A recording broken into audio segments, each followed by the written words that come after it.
नमस्ते। आपका अरविंद गणेश दामले चैनल में स्वागत है। मैं अरविंद दामले आपके सामने प्रस्तुत कर रहा हूँ मेरी ही कुछ रचनाएं। पहली रचना है मराठी में और बाद में एक है हिंदी में।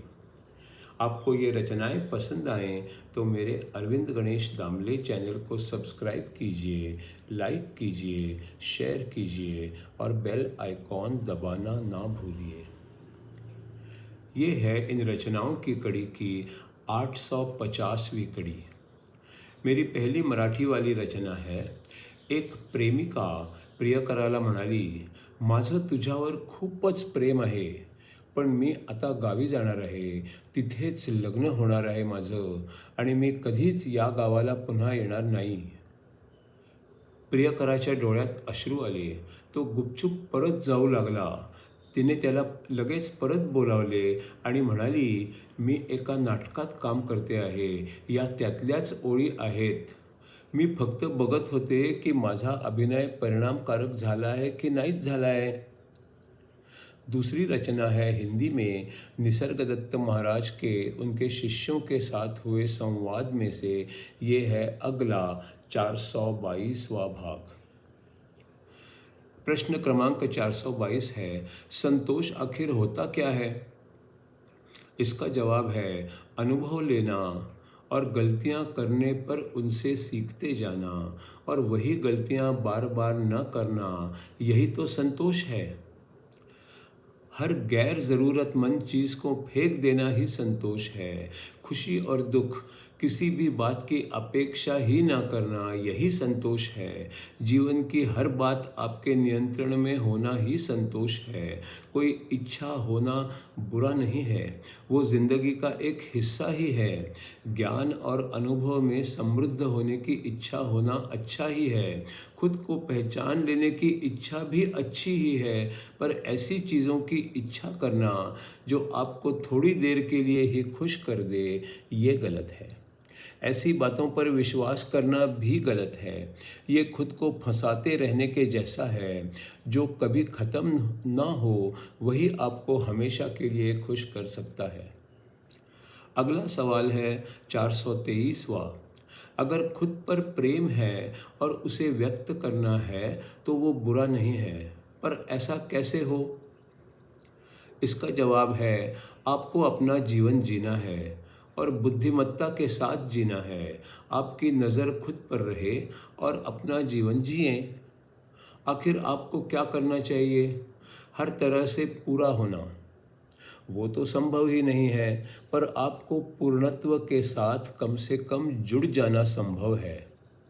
और जुड़ जाने के साथ रोज़ के जीवन में व्यक्त होना है। उसके लिए आपके पास आपका शरीर है और बुद्धि भी है। उसका इस्तेमाल कीजिए और उनसे सेवा लीजिए। आप शरीर, मन और बुद्धि का गुलाम मत बनिए, उन्हें गुलाम बनाइए। अगला 424वां सवाल है, अपने शरीर और बुद्धि को किसे अपने नियंत्रण में लेना चाहिए?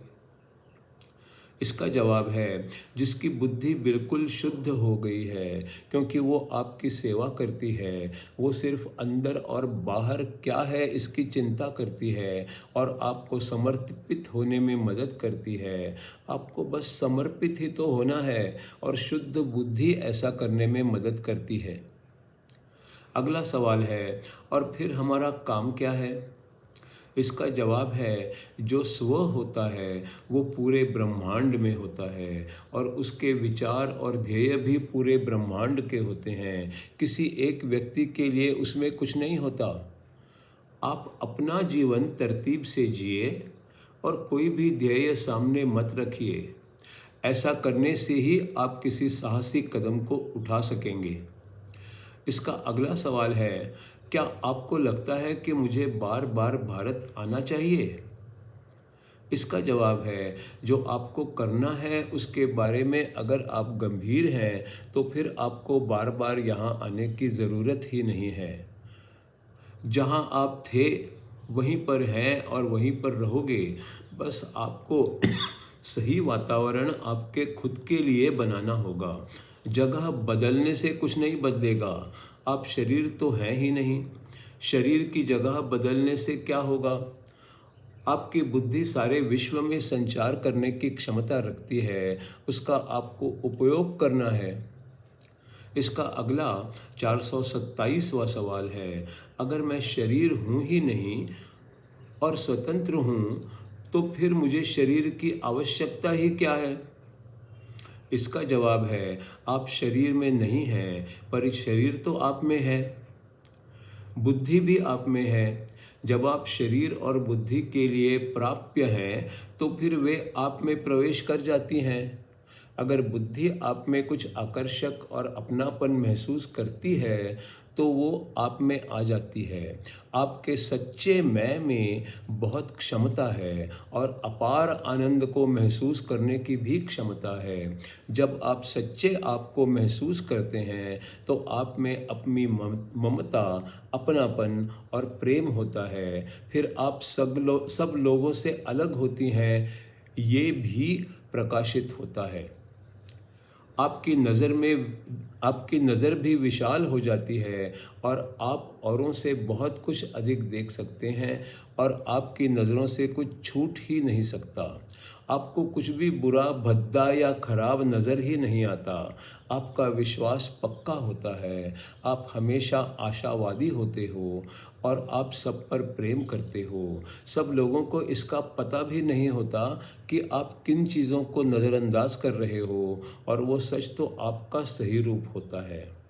आप शरीर नहीं हो, बुद्धि भी नहीं हो, आग नहीं हो और जलने वाली लकड़ी भी नहीं हो। आप प्रकट होते हो और ख़त्म भी हो जाते हो, क्योंकि आप आपके ही नियमों का पालन करते हो। आप सच्चे आप होते हो और आप खुद की खुशी के लिए खुद से प्रेम करते हो।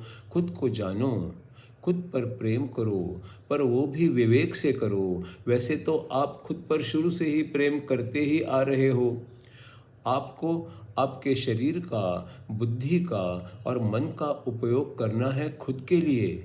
खुद पर पूरी तरह से प्रेम करो और दूसरों पर आप खुद के जैसा ही प्रेम करते हो, ऐसा मत दिखाओ सिर्फ। जब तक आप खुद को नहीं जानोगे और खुद से एक रूप ना हो जाओगे, तब तक आप दूसरों से प्रेम कर ही नहीं सकते। आप जो नहीं हो, वो हो ऐसा ना दिखाओ। आप दूसरों पर प्रेम करते हो, इसलिए आप खुद को पहचानते हो ऐसा नहीं है। आप खुद को पहचानने पर ही दूसरों से प्रेम कर सकते हो, ये सच है। खुद को पहचानना, इससे और कोई अच्छी बात हो ही नहीं सकती, क्योंकि फिर कोई अलगपन रहता ही नहीं। सब में मैं ही होता है, सब एक ही होते हैं, और इसलिए आप सब पर अपने आप प्रेम करने लगते हो। अगर आपको आपके सबके प्रति प्रेम की गहराई समझ में आ जाए, तो आपको पता चलता है कि सभी पर आपका कितना प्रेम है। अगर आपको लगता है कि आप औरों से अलग हैं, तो आप सब पर उतना प्रेम कर ही नहीं सकते। फिर आपको डर भी लगता है और चिंता भी होने लगती है। दूसरों से अलग हैं ऐसा लगना, इसी से डर की शुरुआत हो जाती है। जैसे जैसे डर बढ़ता जाता है, वैसे वैसे अलगपन की भावना भी बढ़ती जाती है। इसे अगर ख़त्म करना है, तो खुद की सच्ची पहचान ही इसका सही मार्ग है। ये सब जानो और ये सब करो।